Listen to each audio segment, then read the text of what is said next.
This is the Chefs Without Restaurants podcast with your hosts Chris Spear and Andrew Wilkinson. Each week, we'll be speaking with food entrepreneurs and people in the culinary industry. If you're interested in learning more about our organization dedicated to helping people build and grow their food businesses, look us up on the web at chefswithoutrestaurants.com and .org and on Facebook and Instagram at Chefs Without Restaurants. Now, enjoy the show.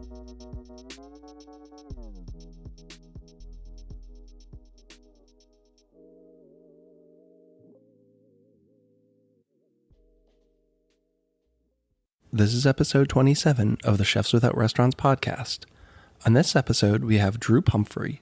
Drew is the owner of the Smoking Swine barbecue and smoked meats Emporium.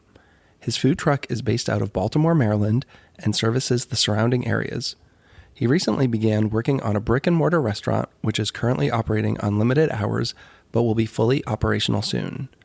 In this episode, we talk barbecue, food truck life, his appearance on the Guy Fieri show Diners, Drive-Ins, and Dives, guerrilla marketing, hospitality, customers and customer service, not overthinking it, and vegetarian barbecue. Thanks as always to this week's sponsor, Jug Bridge Brewery, located at 911 East Patrick Street in Frederick, Maryland. Thanks, and have a great week. Okay, welcome to the Chefs Without Restaurants podcast. This is Chris, and this week I actually have a co-host with me that is not Andrew, so who do I have with me? Jared with BBQ. All right, so today I had an impromptu trip down to Baltimore, and while I was down here, I want to get a interview done with someone who I really am excited to have on the show. So today we have Drew from Smoking Swine, so welcome. Hey, thanks, man. Appreciate it. So I've known you for, I don't know, on and off 10 years or so. I feel like I haven't seen you probably in 5 years, though. Yeah, it's probably been, 8 or 10. And then, because I know that we met. Koshan, maybe like 5 years ago, I think was the last time I saw you. Yeah. Mm-hmm. Yep, I think so. Yeah. But we've talked a lot on Facebook and stuff. That's the beauty of social media is that you don't have to deal with the inconvenience of human interaction. You can do it all over the screen. What I really love is, with our community, you're someone who shares advice openly when I think a lot of people don't. And you're someone who, over the years, whenever I had a question about especially HACCP plans, pop-ups, things like that, you've been so gracious about, jumping in and sharing your expertise. But we can get to that. Let's find out a little bit about you. So who are you? What are you doing? Drew Pumphrey. I have the Smoking Swine barbecue and smoked meats Emporium. We run mostly out of a single food truck now, opening up a second food truck and bar restaurant as we speak. Previously, 15 to 17, depending on how you look at it, years in the civil engineering industry. All of my culinary experience has come from secondary jobs. So it's always been like, engineering during the day and then host or waiter or, line cook or, something in the industry, either front or back of house for probably, I'd say 18 to 20 years part-time. So, what was your first restaurant job? Burger King. Me too. Yes. And someone else. I don't remember someone else on the show. Yeah, when I was 16, I started the BK Lounge, as Dane Cook calls it, right? Oh, very nice. Yeah, I started out at about 16. Yeah, I had previously worked in a fabric shop as a stock clerk and just didn't like working there and wound up just getting the first job I could find. I had literally no interest in anything culinary at the time. And they paid okay, and I like to eat Burger King, so I might as well go there. I can tell how old you are by how much you were making, probably. What was do you remember what minimum probably wage was? Like $6 something an hour. See, I'm $4.25 an hour, so. Yeah, it may have been right around there. I mean, it's so long ago, and it's it's one of those things that you selectively remember because of trauma and all that stuff. Because it wasn't a great job either. It did actually teach me a little about the industry. Just it was a pretty swift kick to the pants about how brutal the industry is. I mean, long days. Like I remember being on break and them calling me back from break because the line was going out the door. Oh, yeah. I've done some really weird stuff at Burger King. Like, quick sidebar, I remember one time we had a rat infestation and they found that there were rats living in the woods on the border of our restaurant. And my bosses sent me and a friend home to put on long clothes, and they gave us a chainsaw and rat bait and made us go and cut down trees and find the rat holes and bait them. I'm pretty sure that's not legal. But this leads into, my parents thought it was totally okay because you did whatever your boss told you to do. Oh, yeah. And in 1992, when I was working at Burger King, my dad was like, well, if your boss wants you to cut down trees with a chainsaw and put rat poison in them, that's what you do. Yeah. And now today there's a lot of, that's not my job. You're absolutely right. Yeah, I mean, I think that back in the day it was a little bit of a different work ethic. I mean, I don't want to say it was better. I just want to say it was different. I think it's good that people stand up for themselves now and say, I'm not doing that. You're out of your mind. But I also see the value personally in somebody that is willing to do that type of thing. I would never ask any of my people to go, hey, go fill that rat hole up with some concrete. I'm not going to ask them to do that. But I may ask them to do something that's outside of what they would normally do. And 9 times out of 10, it's because I want them to learn something different. It's not because it's, I'm getting cheap labor to do this. It's, hey, look, here's something that's outside of the scope of what you normally do. Give it a try. Do you feel like you have a tough time conveying that to the people that come and help you? Oh, yeah. Yeah. I mean, a lot of people just don't understand that. I don't think that my job is just to tell you what to do all day. My job isn't to manage you. My job is to educate you, because if I have an educated employee, I have to do less and less every day. So to me, I see the job of being an employer is more of an educator than like a manager. If I've hired you, you obviously have a minimum skill set. You obviously have at least 3 functioning brain cells that are getting along fairly well. So, if you want to learn more, I'm here to teach you. If you don't, well, maybe you should go somewhere else. And I think, to your point about having people do mostly what the job is, it makes me think of that restaurant that was fined a couple $100,000 for staging. But basically, people were staging, working there for free, getting experience. And then what it came down to is one day a year they closed to clean. And one person really got bent out of shape, and he filed a complaint with the labor board saying, I came here to learn how to cook, and now he's got me painting the restaurant. That's not my job. But, he was okay with working for free as long as it was cooking for 6 months or however long. But the one day that they're we're going to shut it down, or we're going to power wash the whole restaurant, and we're going to do some touch-up painting, he's like, nope, that's it. And that was the straw that broke the camel's back, and he went to the labor board, and it resulted in a $150,000 labor violation or something. Yeah, and it was at a very prestigious restaurant. Yes. And not want to call anybody out, I can understand that employee's point of view. I can completely get it, because you can't, when you're staging and you're doing that type of thing, that's for your career, that's for your education as a culinary professional. I mean, I don't agree with the stage situation. I don't believe in it at all. If you want to come here and learn how to cook, you have to be an employee, and I'm going to have to pay you. I'm going to have to see value in your appearance here every day. If I come in and say, hey, by the way, wash my car and pick up my laundry, no, that's BS. And when people get bent out of shape and say, oh, well, he was willing to do this, why can't he do this? Well, because that person has a choice. At the end of the day, it's that person's choice to agree to the stage system. It's that person's choice to agree to pick up your laundry or not. If they want to be a real kiss ass and everything, and you pick up your laundry or power wash your restaurant, then let them. That's fine. But if they don't want to do it, you can't say oh, you have to do this, or you're not allowed to work for me for free anymore. I mean, it's ridiculous. Do you have people who want to come and just learn how to do barbecue really quickly? Hey, I'll come work for you for 2 weeks and learn how to smoke. Yeah, all the time. And it's ridiculous. I'm just dude, unless you can dedicate at least a year, I mean, I'm not going to give you shit, because it doesn't. It's not benefiting me, and it sure as hell isn't benefiting you. I can give you the crash course. I can give you 3 YouTube channels to watch, and you can learn everything I know in 2 weeks. Sure, just keep watching those videos every day, 8 hours a day, all day for a year. And maybe it'll ingrain it into your head as to what the things that I know, but. Yeah, I mean, people that come in that want to learn the quick and fast, and I just want to learn how to do this one thing.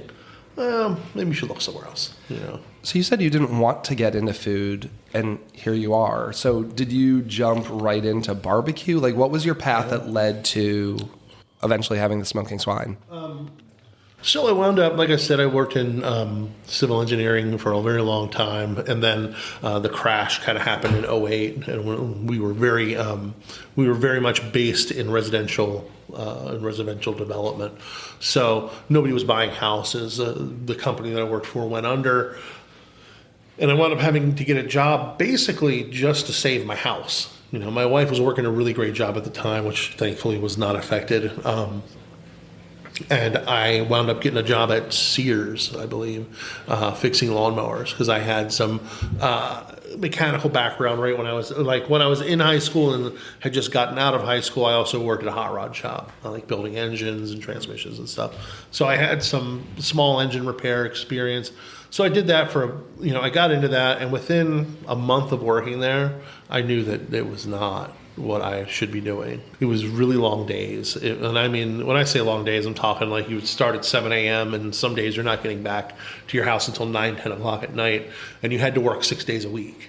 So, and this is 6 days of days like that. And it's insane. And the management was completely brutal and had no sympathy for your situation, your family situation, nothing. So I really hated it. And I said, I had gotten a smoker as a gift from my parents, and I really, it became my hobby, like my obsession. I'm going to load this smoker up and see what I can do with it, and everything that I wound up doing, I did it very meticulously.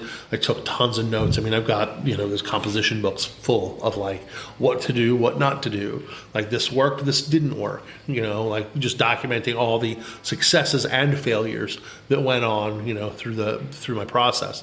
And, I took a bunch of stuff to a party one time, and a friend of mine said, we're having a soft or a kickball like end of season party.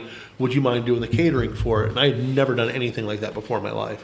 And I was just like, well, yeah, like what's your budget? And she's like, oh, like $1,000. I was like, holy mackerel, $1,000. Whoa. So I put a big thing together. I can only imagine. Like I wish that I had written down how much food I made for $1,000 back then, because I guarantee you it was way too much. But it went there, and then it like kind of branched off, and within about probably 3 or 4 months, I was making more Friday to Sunday doing these catering jobs than I was making Monday through Friday at my my regular day job. So I couldn't afford to quit.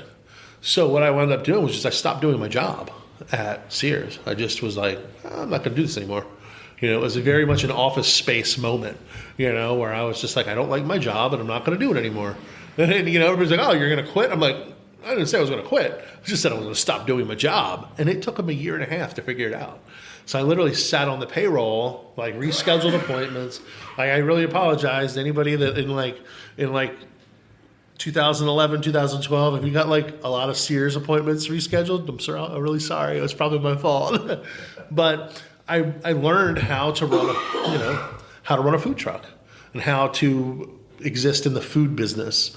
I learned about percentages and how to make your nut, and how to basically budget and payroll, all that stuff. I learned how to do all that stuff in the year and a half that I was dicking around at Sears. And then when they fired me, I was just like, cool, smooth transition. I've got money.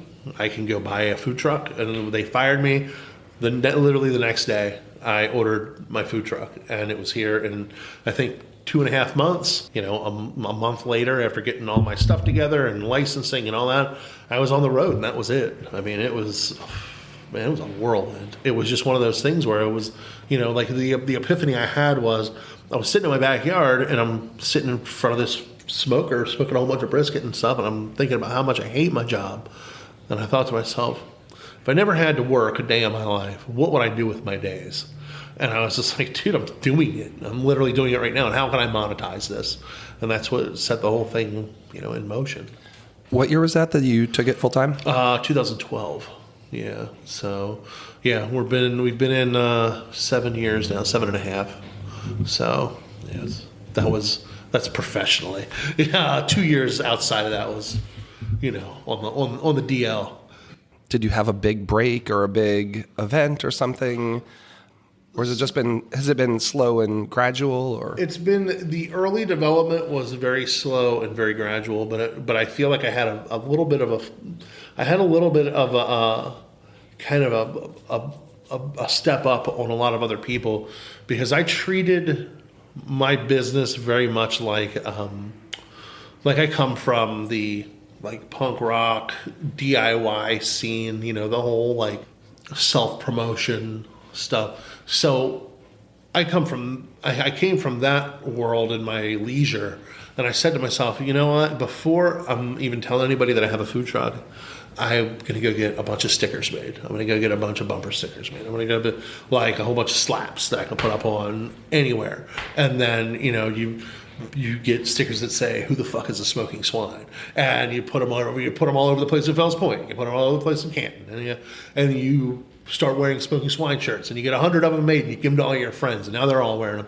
People are like, "What the hell is this, man? This is crazy. I've never heard of this place." And once you build it up and you have like this guerrilla marketing. Man, I had over 3,000 followers on my Facebook page before I even opened the door to my truck. Wow. I mean, I still don't even have 3,000 followers.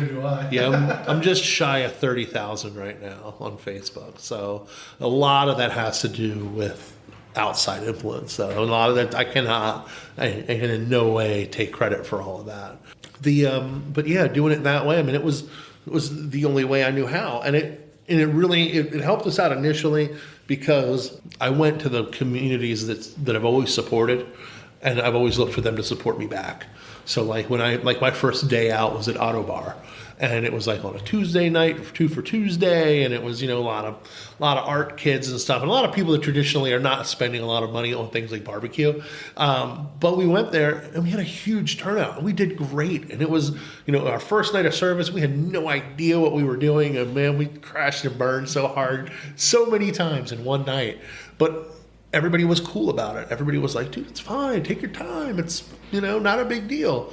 And since the community showed us so much love, we just kept coming back, and then we started diversifying out and like doing like the daytime stuff for lunches. And you hear tons of stories about nightmare customers and people that are just insufferable. But I will tell you, all in all, my experience has been nothing but really positive.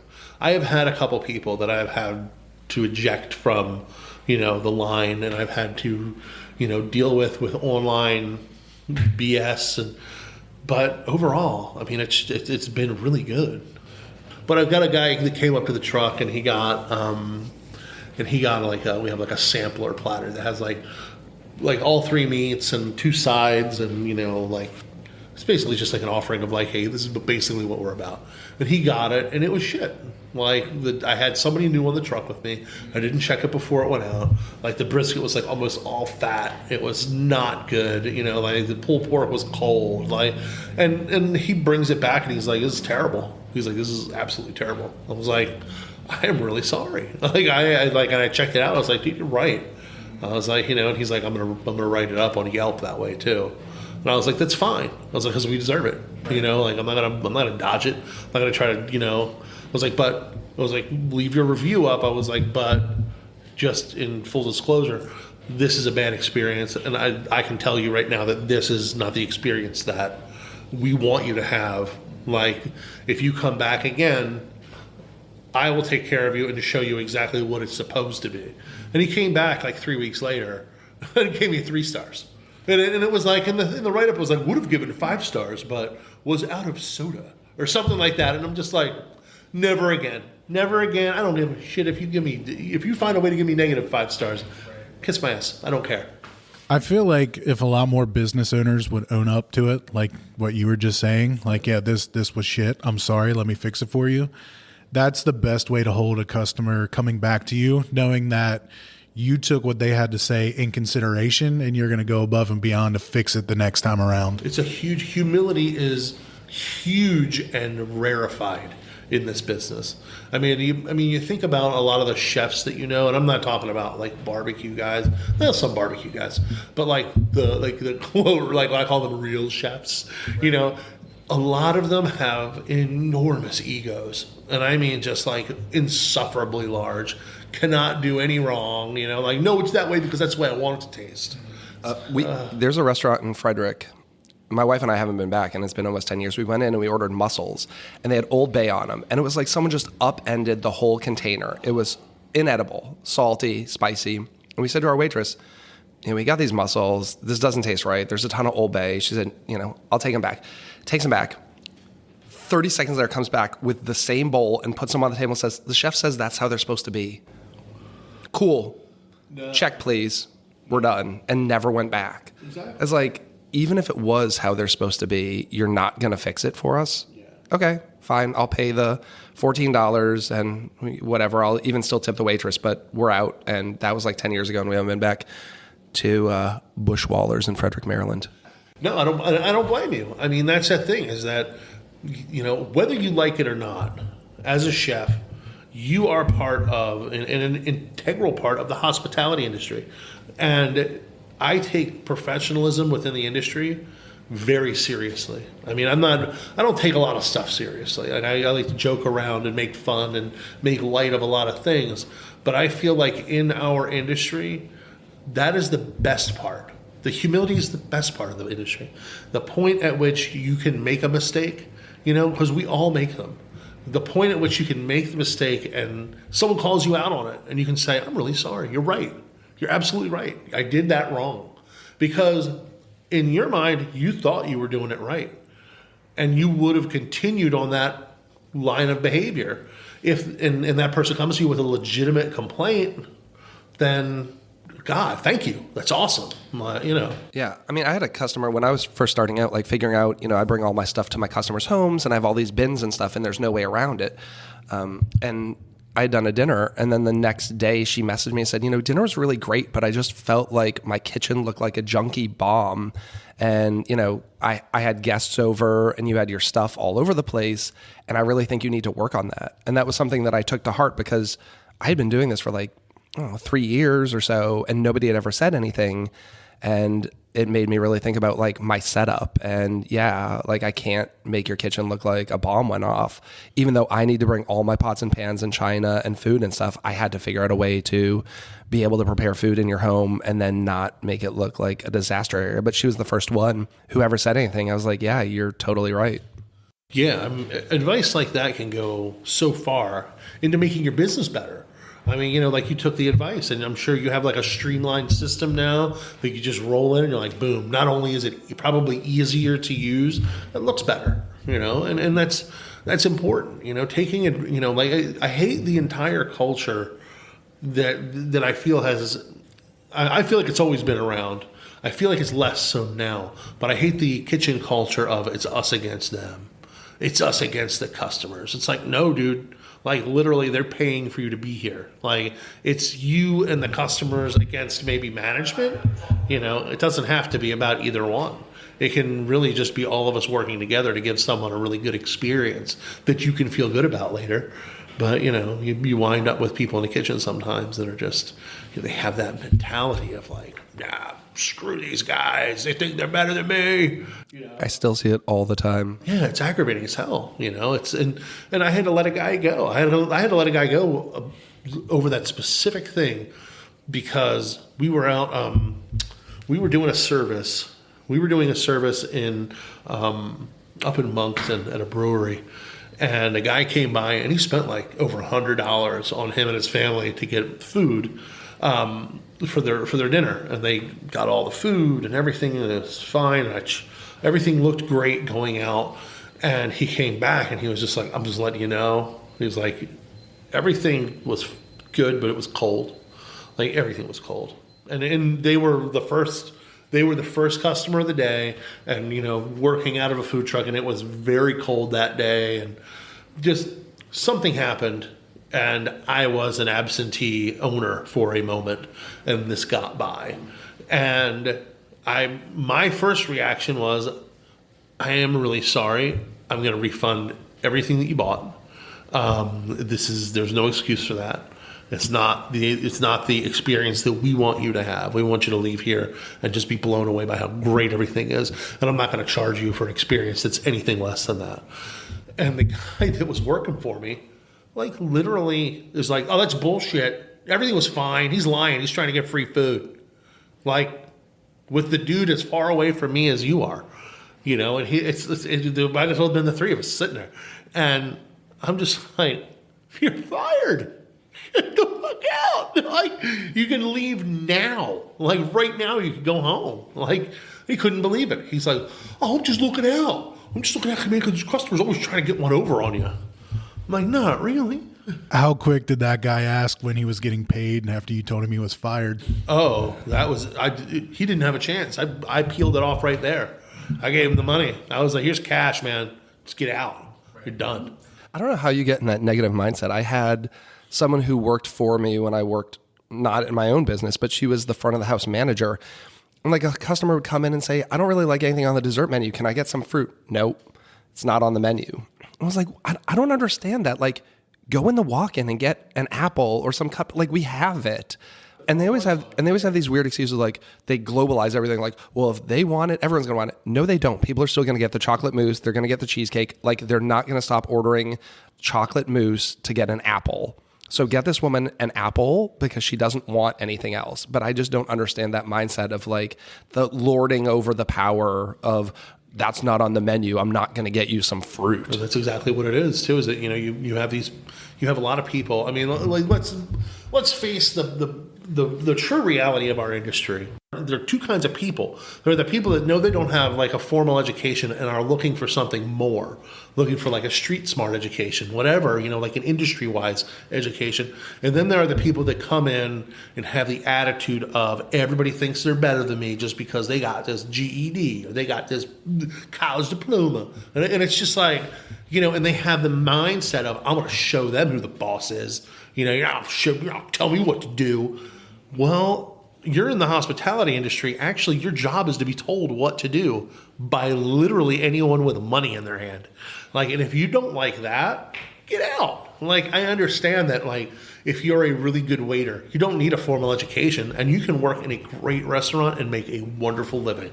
I have friends that are bartenders that are making six figures in Baltimore because they're just really good bartenders in a really good bar, and they don't have college educations, and they, one guy never even finished high school, but he does well for himself because he is a professional in the industry, and people keep coming back to him.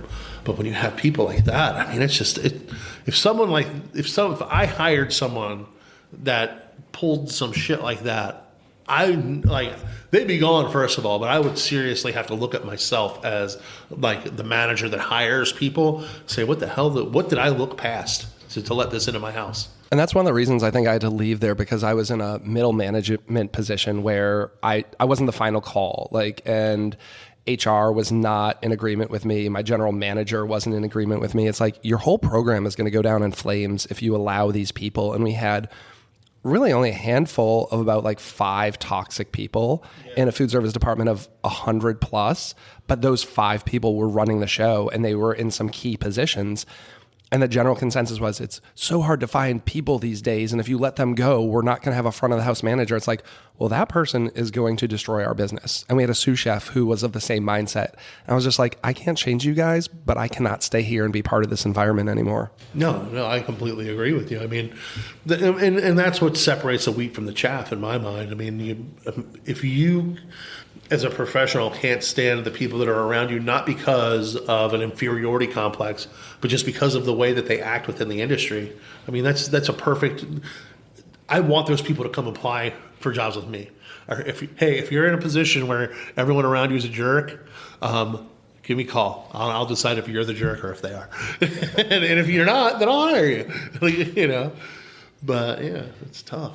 So how supportive was the food community in Baltimore, both brick and mortars and food trucks? Were they supportive of you or not so much? Initially, very not supportive. Everyone was like, don't do it, run away.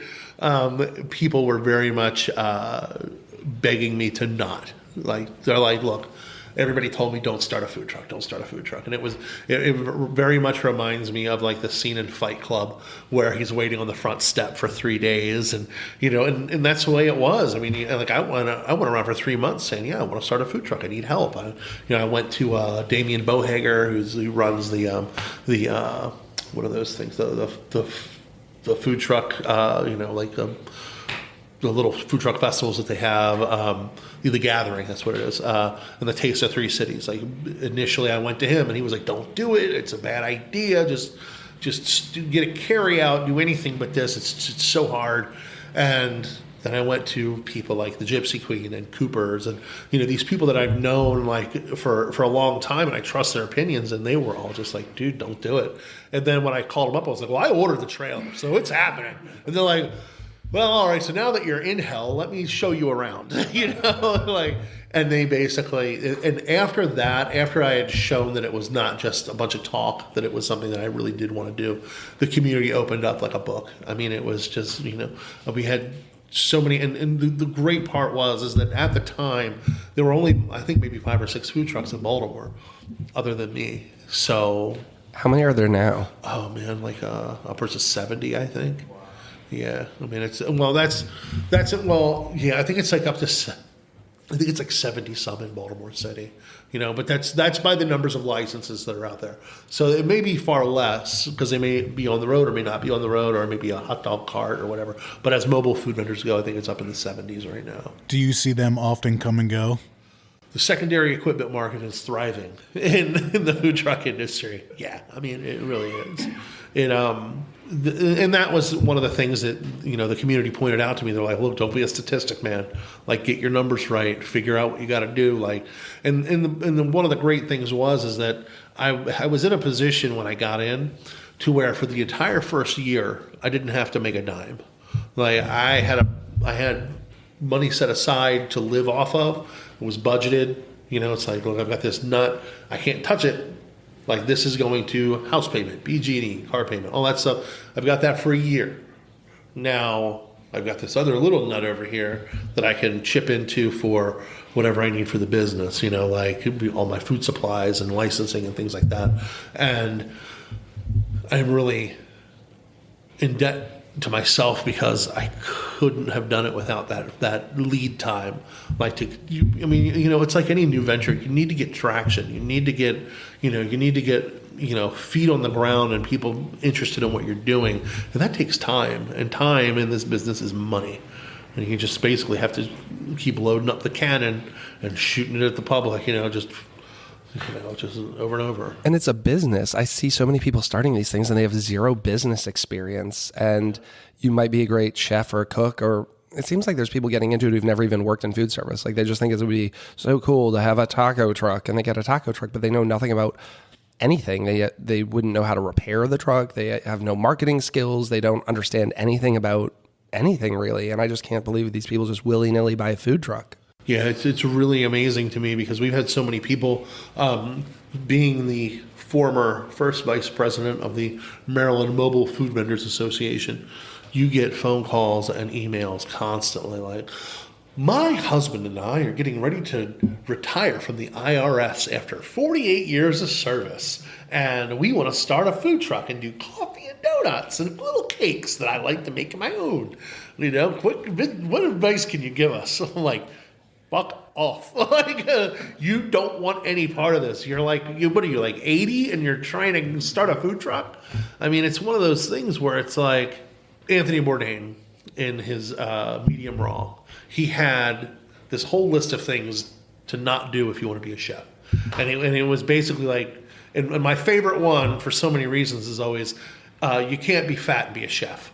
Like, and it's true. I mean, it's hard. Like, I was a little skinnier than I am now when I started, but it's like you can't being a chef is hard for the most in shape, young, virile person in the world. It's a hard job. And when you get people that are older, you get people that are, that may have certain physical limitations on themselves. I mean, God love you if you think that you can just be like, you know what, I'm 72, but I don't care. I'm just as spry as I was at 22. Well, this is going to be the test, Jack, because you're going to be up at 5 a.m. every morning, and your day isn't going to end till 10 o'clock every night. And when you're coming off of a nice squishy federal job where, I literally had to talk to this guy, and he's like, well, when do you take your breaks? I'm like, when do I take one? Saturday night?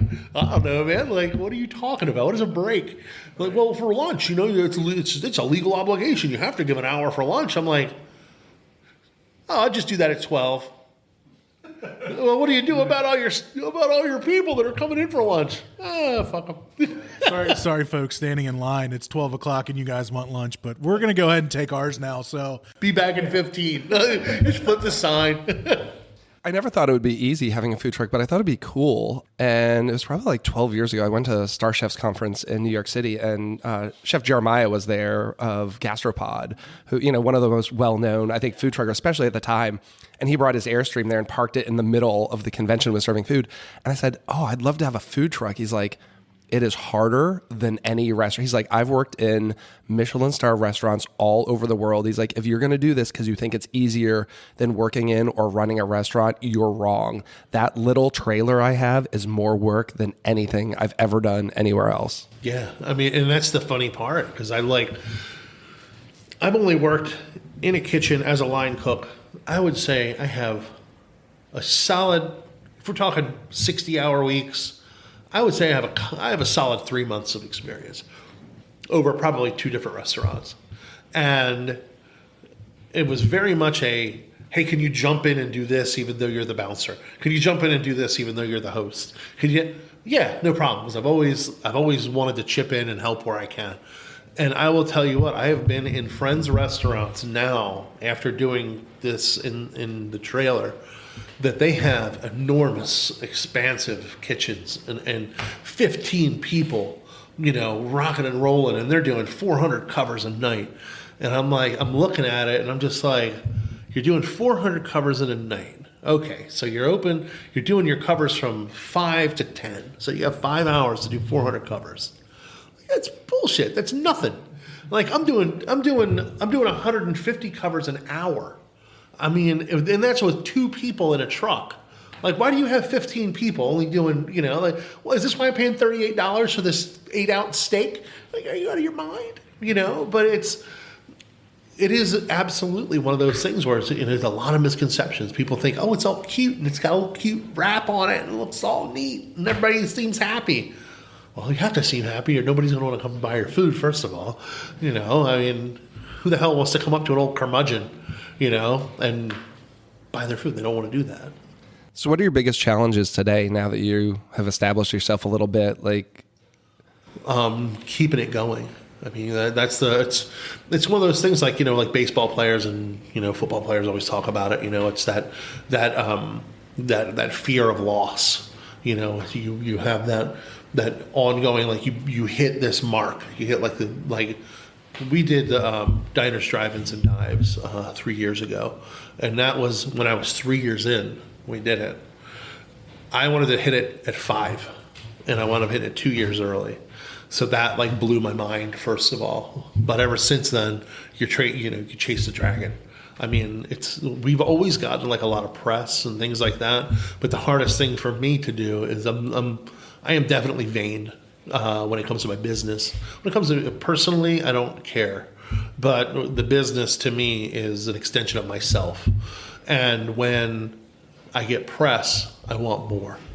Like when I have somebody that's somebody wants to do a podcast, or somebody wants to do an article in a paper, or somebody wants to do anything, I'm just like, yes. Like we had the Damien Bohager, again, I'll reference him. He basically told me it was the best. It was one of the best pieces of advice I've gotten in business from anyone. They said, if there's a camera on, get in front of it.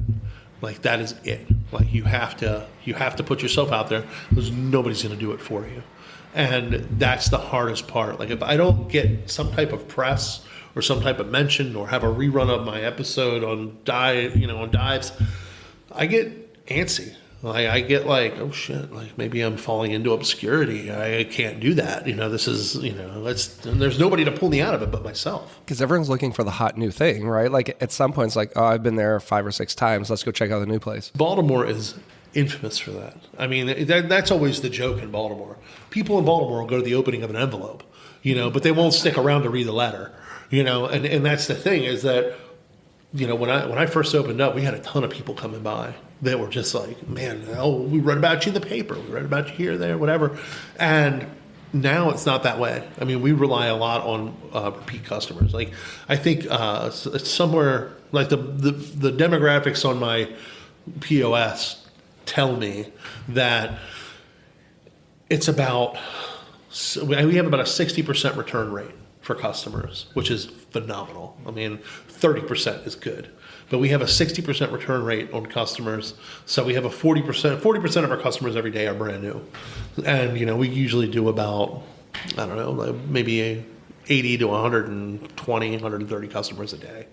And it's pretty good. I mean, I have no problem with that. But at the same time, you're still chasing it. It's a pain in the ass. What was the whole Triple D experience like? It wasn't what I thought it would be. No. It was great. I mean, it was phenomenal.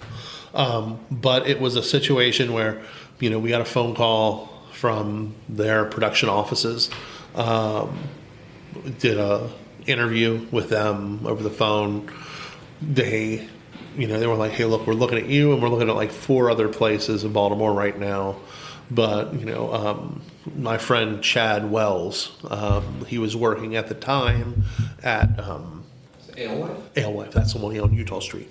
So he was the executive chef at Alewife, and they were shooting his episode.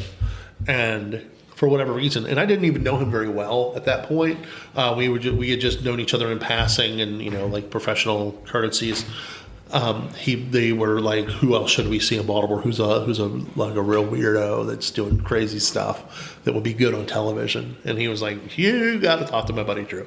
Like, he's doing really great barbecue out of a food truck. He's a huge personality, the whole thing.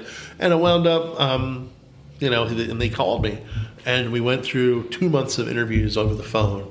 Like, probably every 2 to 3 weeks, they call me up and be like, so how do you feel about this? What do you think about that? What would you want to do for a guy? And how would you, how would you really impress and stuff like that?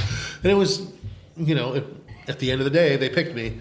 And it was 2 days of shooting. It was like the A day, which was like, if you look at any episode, it's shot. It's brilliant the way they shoot everything. Like, it's a machine. But if you look at any episode, there's 2 parts in the filming. There's a part where they have all of the people in the restaurant, diner, wherever. They have them talking individually. So basically, what you do is you get your place loaded up with people, and then you do a service.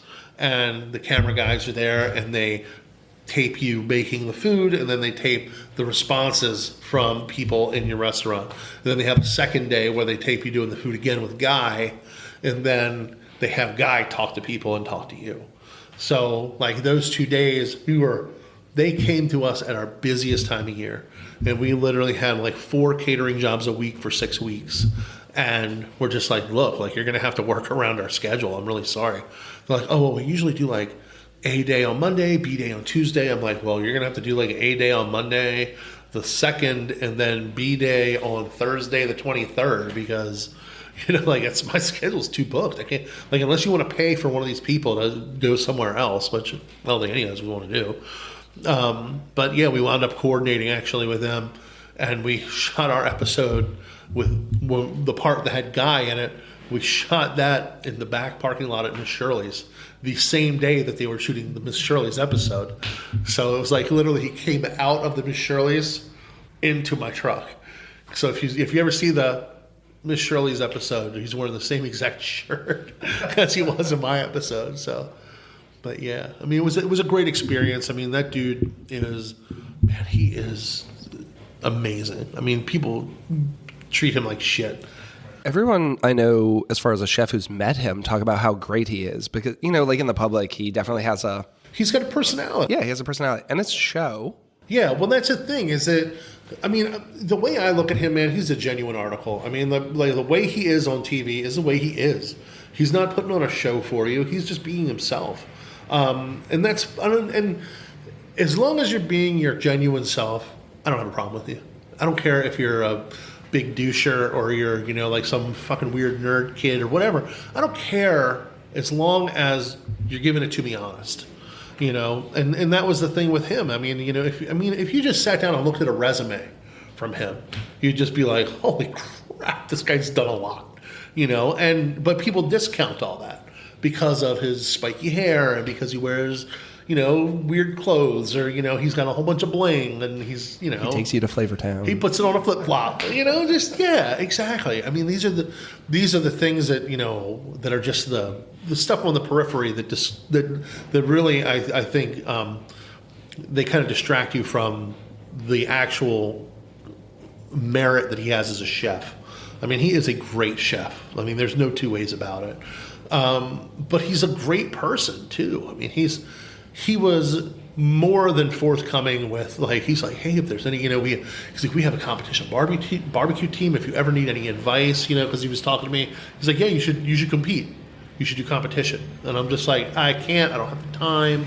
I don't have the resources. He's like, if you need anything, here's the number. You give this number a call, and we'll take care of you. We'll do whatever you need, And he's just very giving. He's a very giving dude. I mean, it's the story that I tell people that, when people are still like, oh, no, he's a jerk. He's, whatever, a big douchebag. But the story that I always give people is when he was shooting our episode, the inside of that truck is cramped. I mean, it's very small. And then you shove a 3-foot table in the middle of the lane, and it gets even smaller. And we're shooting, and basically the way the whole thing worked was, the two of us had to get in the trailer, and then they had to put the table in afterwards. So if either one of us wanted to get out, they had to pull the whole table out, had to, the whole thing. It was a pain in the ass. But after we shot each little segment, he would bounce. If we had to reset for something, he'd go out of the trailer, and he'd be on his phone. And, he's just kicking rocks, walking around the parking lot on the phone and everything. And after the fourth time, I was a little pissed. I was like, man, everybody else I've always talked to was he's always bullshitting around with you, buddy, and all this stuff. And that was really the experience I was looking for because I've idolized this guy. He's amazing. And I'm thinking to myself, what the fuck did I do? Did I piss this guy off or something? Because when he came out, I gave him a big hug like a lunatic, and he's like, what the hell are you doing, man? Let me go. I'm like, sorry, this is very exciting for me, I'm an idiot. But he winds up out of the truck, in the truck, out of the truck. And then by the fourth time, I was like, look, and I fucking covered my mic up. I'm like, I don't mean to sound like an asshole, man. I was like, but did I piss you off? Did I do something to kind of turn you off from hanging out or anything? And he was just like, oh, he's like, no. He's like, it's not it at all. He's like, I'm really sorry. He's like, I definitely should be paying more attention to what's going on in here. He's like, we have an issue back in California right now that I'm trying to take care of. He's like, I'd hired a friend of mine to take care of some stuff with grocery games. And apparently the deal is, he told me, with grocery games, the way they shoot that show is they shoot it for 3 days straight, 3 episodes a day. So when you see episode whatever part 1, episode whatever part 2, they will shoot those 3 sequenced shows because it'll be tournament of the Triple D champions, tournament of the Triple G champions, and then tournament of Spice people, whatever. And they will shoot those 3, 1 a day, across 3 days. And, that works for them on their schedule. But what they do at the end is on the 4th day, everything in the store goes. Everything. Perishable, non-perishable, doesn't matter. They stock it the day before the show starts, and they empty it the day after the show starts. Donate it all to women's shelters, homeless shelters, treatment, substance abuse treatment places. I mean, they just load up trucks and get rid of it. And they had a scenario where it didn't get done, and literally everything in the whole place went to waste. Everything perishable perished. And he was like, that cannot happen. He's like, it's never happened before. I gave my buddy of mine a job to do, and he didn't get it done. He's like, so I'm doing it now. He's like, I am literally leaving here tonight at 1 a.m., flying back to Cali. He was like, at 6:30 in the morning, I will be driving a forklift into the back of trucks, loading trucks, and getting them out of the studio. And I'm just like, take your time. It's like, never mind me. and the thing was, I was just like, I was like, wow, that's either the best like bullshit I've ever heard in my life, or this guy is really he's the genuine article. And I went to the one, there's a guy that you'll see every once in a while on the production team. They call him Father Time, and he's a white-haired guy. And I went to him like kind of after we were done shooting. I was like, so what's the deal with the Triple G guy that fucked up? He's like, oh man, don't get me started. I was like, is he really doing all this? He's like, oh yeah. He's like, he's taking care of all of it. He won't let us touch it. I'm like, what? He's like, he's the hardest working guy in the Food Network, with no doubt in my mind. And we're sitting in a location today doing the podcast that is not on your truck. Do you want to talk about that a little bit? Yeah, sure. So about a little over a year ago, my friend David and I were looking for commissary space. I don't want to say when I say I was working out of my house, it sounds wrong. I wasn't working out of my house, but I was working from my property. Let's say that. So I used to have, for the first 5.5, 6 years, I would park my trailer on my property at the house.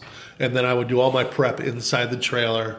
And nothing, I would never do anything actually inside my house, but we would do all the prep work in the trailer and everything, and it would all just happen to be at my home at the time. So everything was happening in a licensed kitchen, but you're supposed to have a commissary for whatever reason. Literally, the minimum reason that you have to have a commissary in the state of Maryland is a place to load and unload fresh and gray water, and to get rid of trash. That is literally the only two reasons that you need a commissary. So we found this place.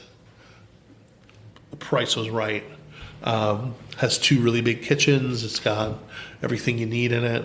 But at the same time, it came with a liquor license, and it came with a entertainment license and carryout license and all that great stuff.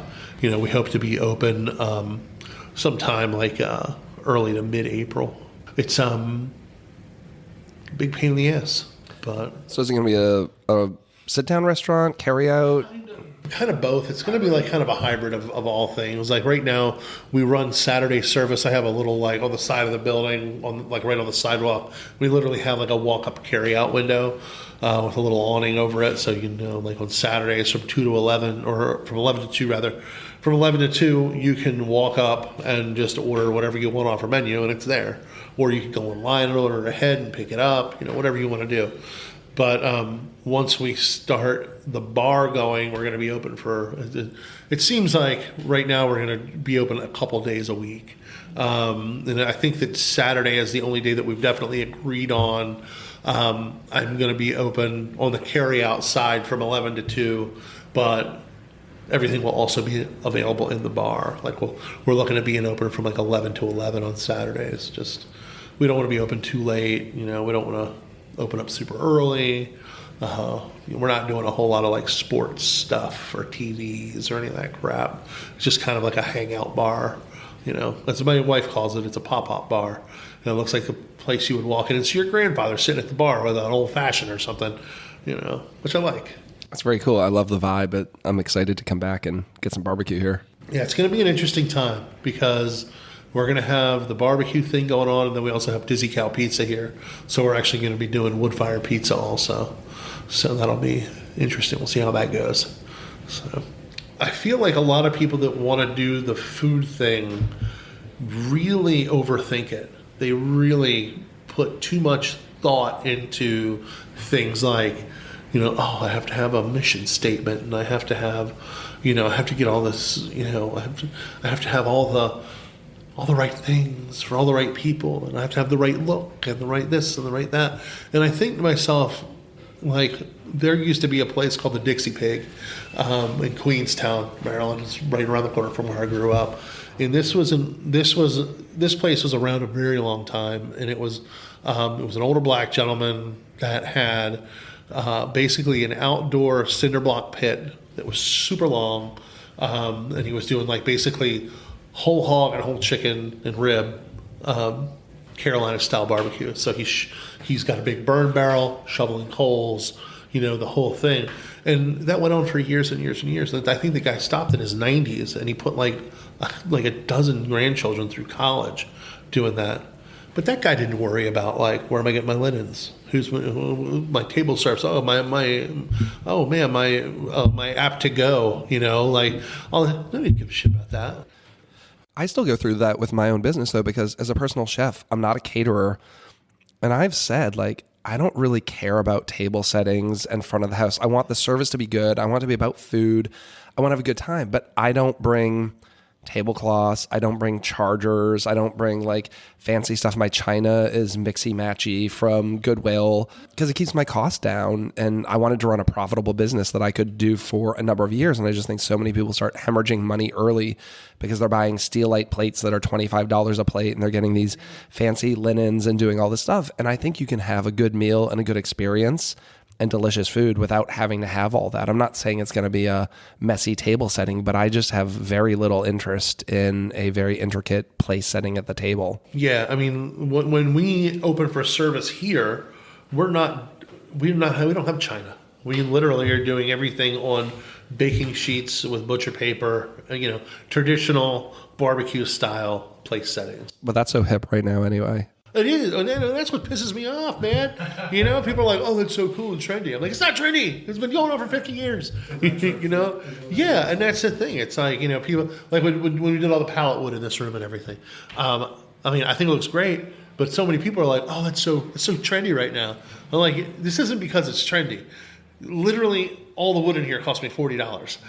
That's why it's up." I'm trying to keep costs down, man. I'm trying to do what I can myself to keep all my costs down so I can have a restaurant that lasts more than 2 or 3 years. I don't want to be a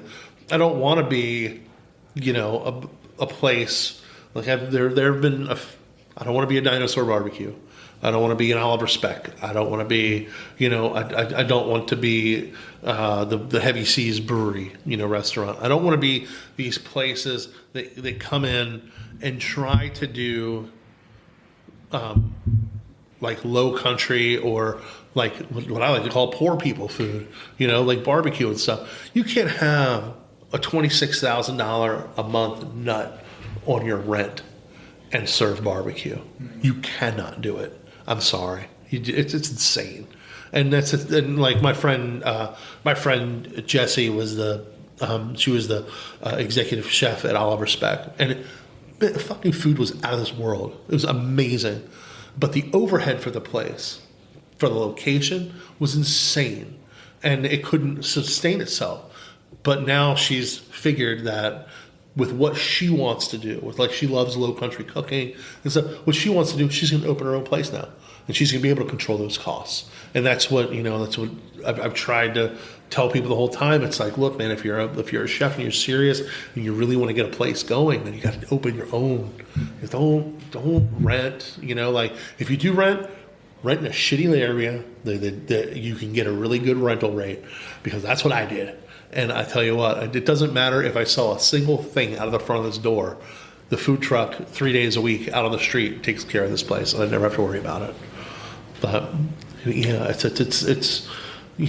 tough with that whole attitude now. With you have to have your all of your culinary mission statements and shit like that all together. It's bullshit, man. You just go out and do what you want. I always feel people should do it the legal way. Get your experience. I always tell people, cut your teeth on somebody else's dime. Learn how to do your stuff. Someone getting paid by somebody else. And then, just go do your own thing. Don't worry about it. So we're going to move on to the end section, which we call On the Fly. We say it's kind of quick responses, but sometimes they go long. Jared went long on every single one of them, but that's okay. See, what had happened was 20 words for a 5-word sentence. So this is kind of the speed round that we kind of like to be the equalizer, that we ask everyone the same question. So if you're ready, what's your favorite tool in the kitchen? I would say we have a Roboku here that is a very specialized one. It's a continuous feed Roboku that is only for vegetables, and It is very expensive and does a absolutely amazing job at everything it does. Do you have a favorite chef, either locally, famous, not? Is there someone you really like? My number one's Guy Fieri. I mean, he's great. Locally, I'd say Jessie Sandlin. Yeah, she's my favorite locally. I did the Mason Dixon chef competition years ago with Tim Dyson. Oh, right on. And she was one of the judges, and she was really hard. And we caught some shit, but I think rightfully so. And we didn't win that competition. Tim and I wanted to win so badly. And I think that was the first time I met her. And it was really right on the heels of Top Chef. She was like one of the guest judges, and just like... She's a hard ass, and she gives hammered me shit all the time. She hammered us, rightfully so, on some shit. We tried to do some stuff we shouldn't have tried doing. But, yeah, she's really cool. Art or science? I would say I live art, but I trust science. So you get a ticket to go somewhere, anywhere in the world for a food tour. Where are you going? I show it to the American South, man. I mean, I've done it before, a couple times, and I'll keep on doing it. I love it. I'm going to zone this question directly at barbecue. Texas, Carolina, or Kansas City? All of them. Come on, man. I mean, you can't limit yourself to one. Like, if I had a favorite, like, I have a favorite for each. Like, like Kansas City ribs and stuff. Awesome. Texas brisket, amazing. Carolina pulled pork. I mean, they all have their draw, and that's what we do in the truck. We do Carolina style pork, and like we do our ribs is sweet and saucy. But yeah, I don't think you can just have one. So is there something you do differently from everyone else, either personally or professionally? I think everything I do differently than anybody else. I do everything the hard way, and not like the chefy hard way where it's like, I do it the hard way for the process because it's more genuine to the... No, fuck that. I do it because I'm stupid, because I need to learn the lesson, because you cannot teach me anything. I have to learn it the hard way. So I tend to do everything wrong, at least the first time, anytime I do anything. What do you need the most help with? In life? We used to ask the question, if you had a lot of money and could hire one person, what would that person be? An accountant. Yeah, we've gotten that one a lot. Yeah, that would be it. I mean, seriously, if I had unlimited monies to hire like the fucking Terminator of accountants, I would do it, because I feel honestly that's the largest hurdle in our industry, is the fact that business ownership should not be as hard as it is. I mean, the government makes business ownership, and it is an undue burden on the business owner, because you have to, like they say, oh, you just hire an accountant. Well, do I want to hire an accountant for $350 a month? Because, like, I don't know necessarily like what loophole I need to go through, and it's agonizing. It really is. I feel like I've left so much money on the table, or paid too much money in taxes, or like I had a terrible accountant when I first started, and literally for my first year in business, every year I owed at least 20 grand in taxes, and I finally was just like, this is insane. Like, I'm talking to everyone else in my industry, and they're all like, oh no, I got like 20,000 back last year. I got 10,000 back last year, because I bought all this equipment and everything. No. My tax guy isn't telling me, oh, hey, you don't, like, I wasn't paying quarterly taxes. He's just like, I'll just take care of it at the end of the year. So, like, January rolls around, and I got to come up with 20 grand in the slow season, and he's not telling me, oh, well, you probably should have just bought a new truck. You wouldn't have had to pay any of this, and you'd have had a new truck. And you'd have been on a 5-year plan to pay instead of, you got to pay it all right now. He didn't do any of this. 2 years ago, I got a new accountant. It has completely changed my life. I mean, everything is better. Everything, like, these guys are amazing. Is there a book you can recommend, cookbook or non? There are a few books that I rely on. Setting the Table is phenomenal. That's a very good point of reference. Danny Meyer? Yeah. What was the other one? Turning Point. Turning Point's a really good one. And there is another one that Kevin Alexander, book that just came out called Burn the Ice. I am a little bit biased because of the fact that I'm actually in the book. Oh, really cool. And we put links in the show notes, so that's awesome. I'm telling you, I got a text message from Kevin, the head brewer over at Union, with literally a picture of a paragraph in a book, and he said, and it was just followed by the text. Holy shit! The book is about the culinary movement in America over the last maybe 10 years and how it's really blown up and how it's retracting now into a much simpler state.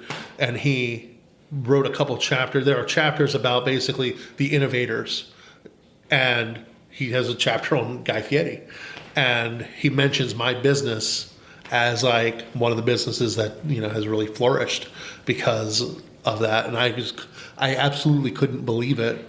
And I tweeted out, I was like, hey, thanks to at Kevin Wrights or whatever it is for mentioning me in his book. And he DM'd me and he was like, hey, he's like, I've had your food, it's phenomenal.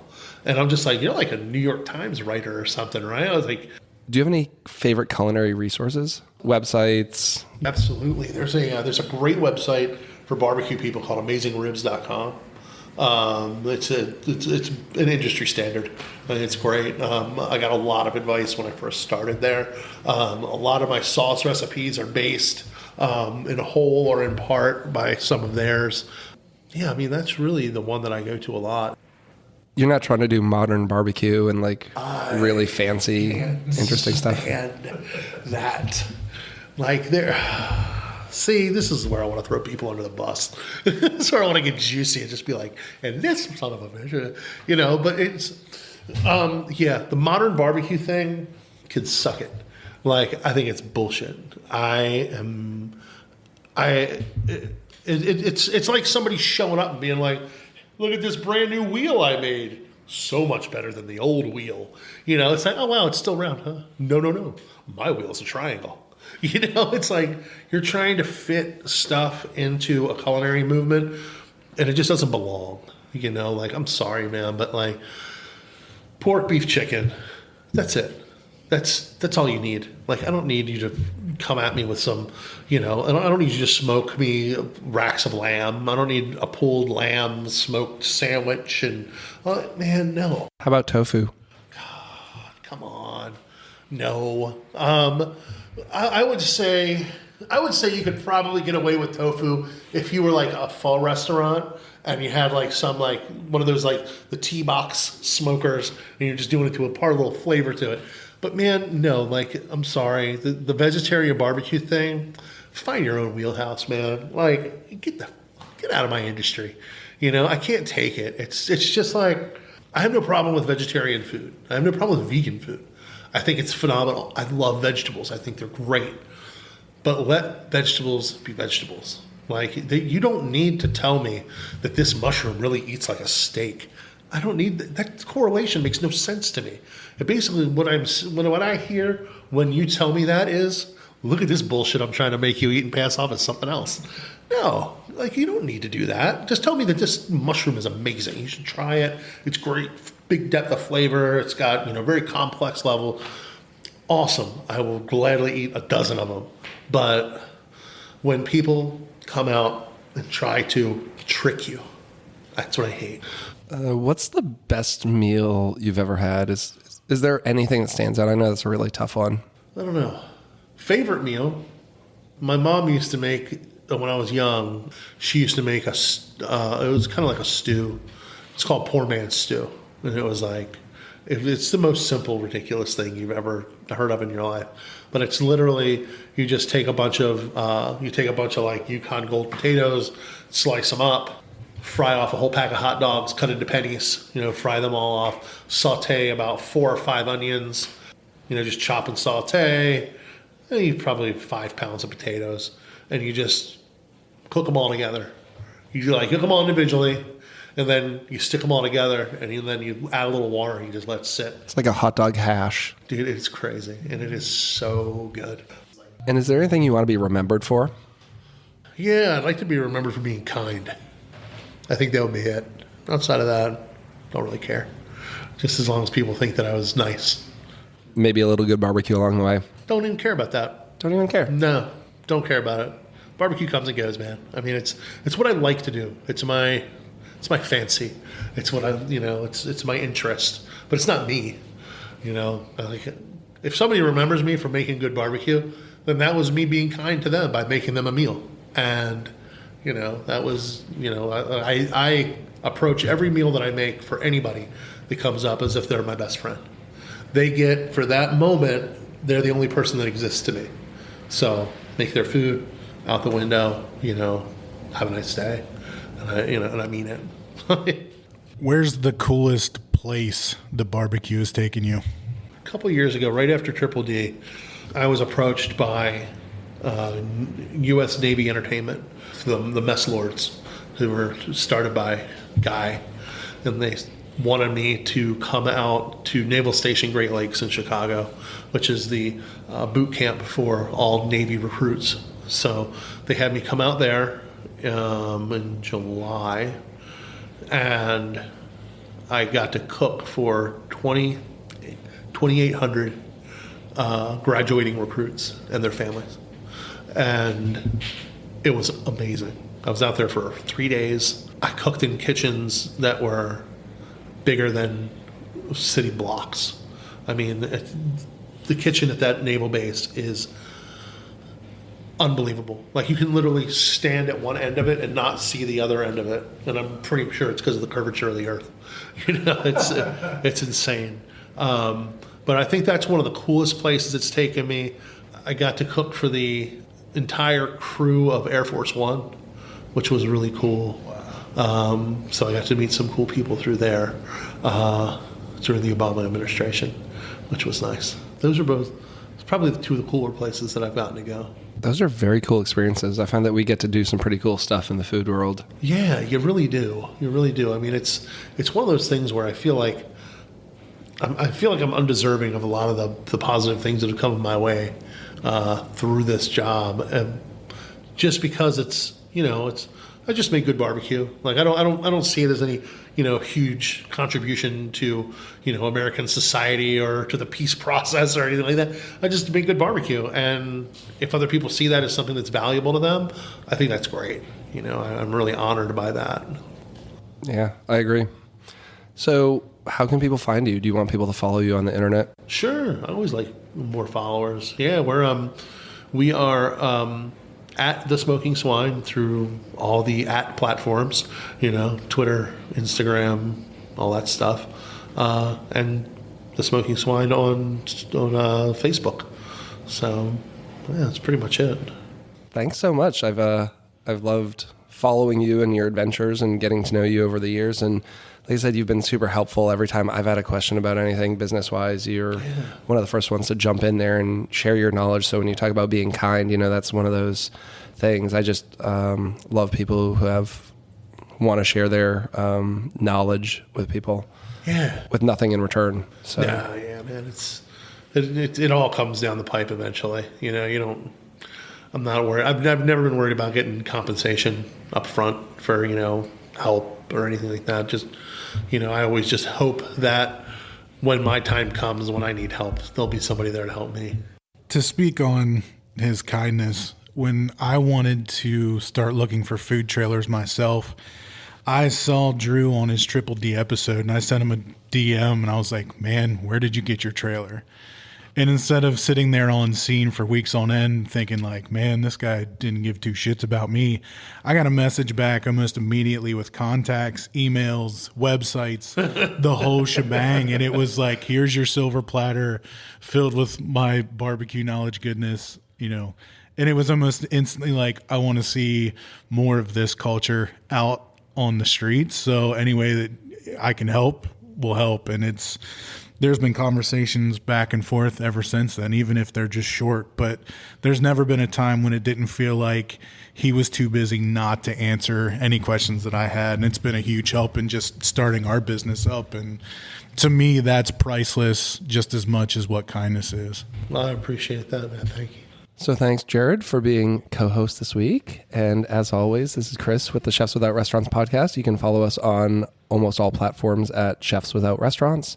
That's chefswithoutrestaurants@gmail.com for any kind of contact info. And please like, share, rate, review this podcast. And we will see you next week. Thanks for listening to the Chefs Without Restaurants podcast. And if you're interested in being a guest on the show or sponsoring a show, please let us know. We can be reached at chefswithoutrestaurants@gmail.com. Thanks so much.